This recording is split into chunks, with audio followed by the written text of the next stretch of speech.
गुंजाई महिला बचत गट यांच्या थ्रू आम्ही स्टॉल लावलेला आहे. आमचं नाव आहे सागर कुंडुसकर. आमचा चायनीजचा स्टॉल आहे. आमचा 5 वर्षापासून आम्ही नांदिवलीमध्ये स्टॉल लावतो.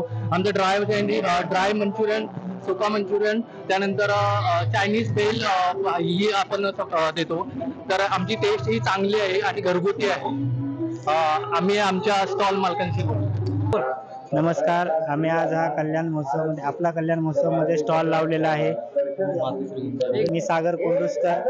आज मी मातोश्री गुंजाई महिला बचत गट स्टॉल लावलेला आहे. तर आम्ही आज चायनीजचा स्टॉल लावला आहे. त्याच्यामध्ये ड्राय मंचुरियन आहेत, नूडल्स आहे, ग्रेव्ही मंचुरियन आहे, तसेच चायनीज भेल आहे. आणखीन पण व्हेरायटी आहेत. आमचा स्टॉल नांदिवली कमानीला लागतो. संध्याकाळी 4 ते 10 वाजेपर्यंत असतो आणि आम्ही गेले 6 वर्षे या धंद्यामध्ये आहे आणि सर्व काही घरगुती बनवलेलं आहे. तरी आम्ही